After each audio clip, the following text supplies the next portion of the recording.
Oh, hello. Welcome to Good Science.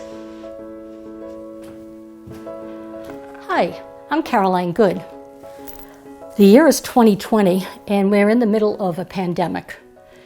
And the pressure is on for parents and teachers and students.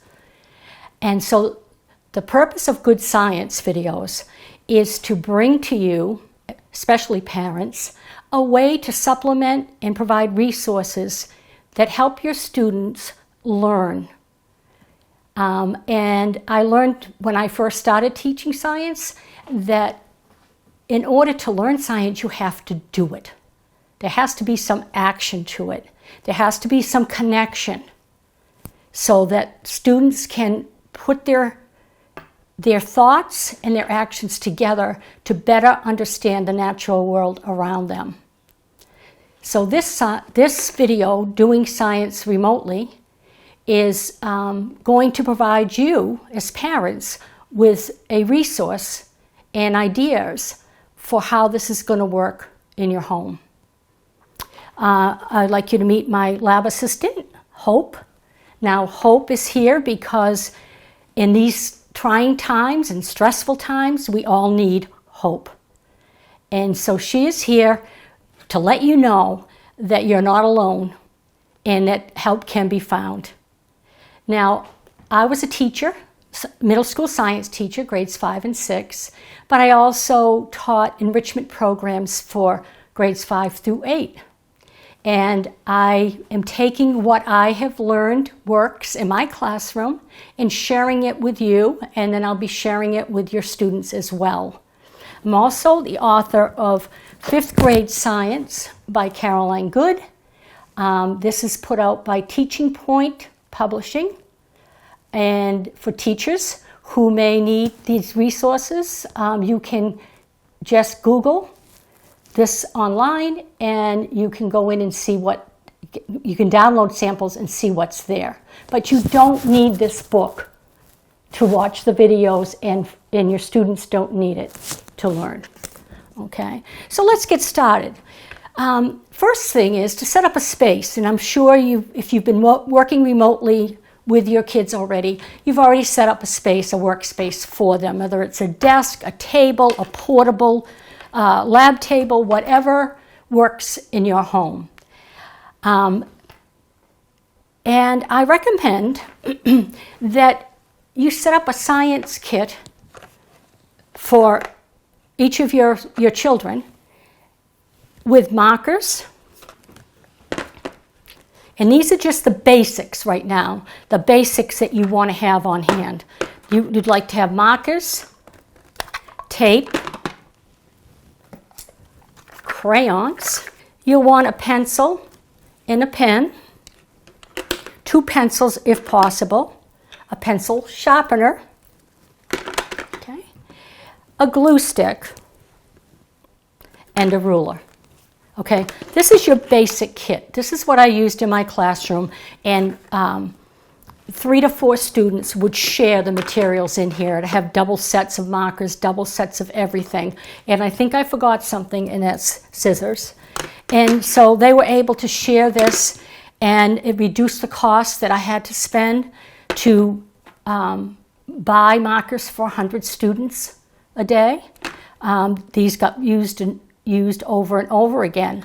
Now at home, you might think about having something a little bit bigger, maybe a plastic container that's shoebox size, or just a shoebox. Now this one happens to be already decorated for me, but working with a shoebox is great because you can add arts and crafts in here by having them decorate their science kit with tools of science, the topics of science. Maybe your student is working or likes something specifically, like the environment or medicine or whatever, and they can decorate this in any theme that they'd like. The reason I say something a little larger is because while all of this stuff will fit in a shoebox that I've already mentioned to you, You can also add things that I know we'll be using in the videos with the students, okay? Things like the math tools, okay? Compass and a protractor. Chalk. Sidewalk chalk, either one. Whatever you can get. Okay? A measuring tape. And if you don't have a measuring tape like this at home, then the good old ruler or yardstick or meter stick will work just fine.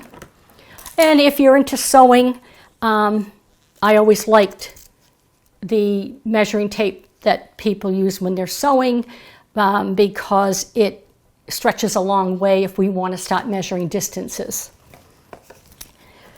Other items we'll be using will be craft sticks of some kind and skewers. They don't have to be big, they can be small. Some string. And if you don't have a good eraser on your pencil, a cheap eraser always does the job.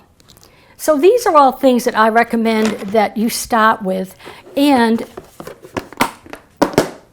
I think you'll agree with me that everything in the science kit could probably also be used for any subject.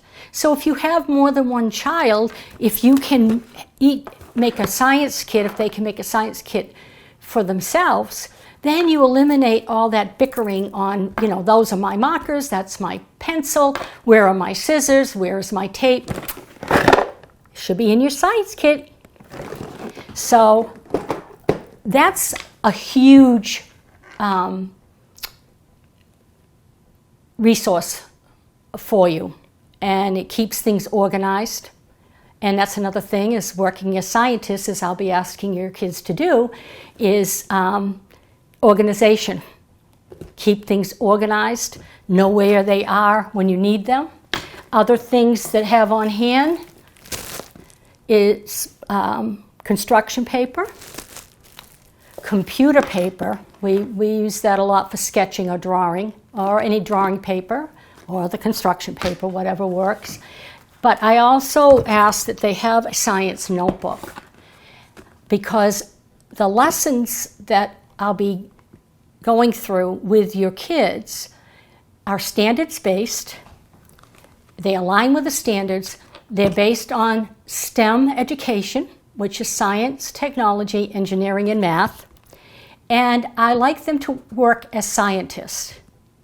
And by working as a scientist, you need your science notebook to keep your notes, your sketches, or whatever in. Another important tool I would like them to have is a portfolio.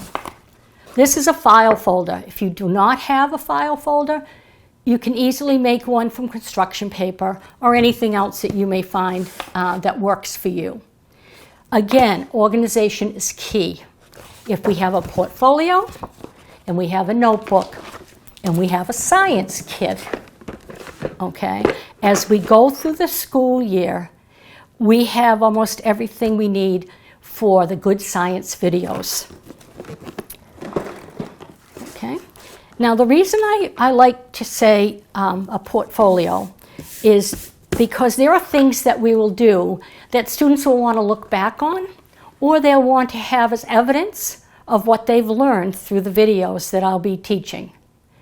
The next thing I think that I'd like to go over with you, we've gone over the tools of a scientist, and we know there's more scientific tools than we have around our house. That's why all of my videos will use basically household materials that you can find around the house. But also, a good way to kick this off, remote learning in science for your student, is in the description below there will be a link to some handouts. One is the skills that scientists use. As I mentioned a little bit earlier, I want our students to work as scientists. I want them to use the tools of a scientist, and I want them to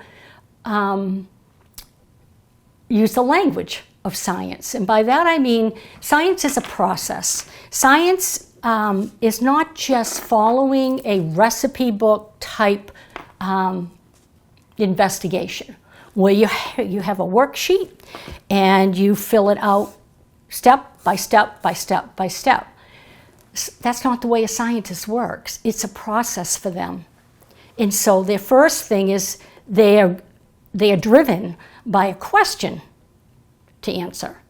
And from that, they decide in their head or on paper what tools they will need, which is materials. And I will tell your kids at the beginning of each video what tools they will need for that lab activity. And I think that is important because at that point they could stop the video and they could go get their materials and they're ready to go. Okay. Now the language of science is using the words that scientists use in their work, in their writing, in their communication. And they are on this handout, which I would like students to have in their portfolio throughout the year, because we will be referring to them in the videos. And using the skills scientists use, here are some of the language terms that we'll be using. Observing, raising questions, classifying, communicating, measuring, inferring, predicting, hypothesizing, planning and conducting investigations, making models and interpreting data, and most importantly is communicating your results when you do an investigation in a way that can be communicated and with evidence. Okay, so what have I learned? Write a sentence or two. At the end of each video, I will give students a challenge that will bring closure to what we have done, ask them to think a little deeper, and provide evidence of what they learned. So this is all my job, okay? You're a parent. This is not your job. If you set your kids up with the tools and the items they need, then I can take care of the rest. We can learn. We can have fun together. Also, I have a handout here. Again, the link will be in the description at the end of this video. It's called Predicting Your Growth. And I'd like you to use this as a kickoff to your school year with your kids. And it's asking them to grab a lab partner, which is probably you or a sibling, grab a lab partner, and I would like them to measure their foot with no socks, no shoes, just barefoot, from the heel to the top of the big toe in centimeters, okay? And the reason I say centimeters is because it's important that they start measuring and understanding centimeters. It's the language that scientists use for measuring around the world. The United States happens to still use the standard measurement, but we will be using centimeters. So this is the way to kick off the year. Get them to right into using some math skills, applying their math skills, and then also recording and answering questions. So for example, they're going to take they're going to write the date that they begin. They're going to measure each foot in centimeters, and then they're going to answer this question. What do you think, what kind of change do you think will happen over time? Because we're going to look at this again at the end of the year and do the same thing all over again, and we're going to have to figure out whether that prediction that they're making, will change happen over time, did it really happen? Okay, and at the end of the year, they'll be able to record their new measurements and then tell you any differences. For example, if the foot has grown, okay, what is the difference? Was it a plus or a minus? Well, of course, we all know it's plus, and the kids probably know it's plus. Okay, but at the end of the year, they can record that and see how much really their foot had grown or how tall they were. They're going to measure their height, and they're going to measure a height of a family member. Okay, no pets, a family member.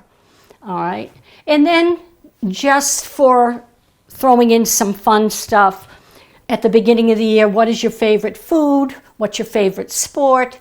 What is your best subject?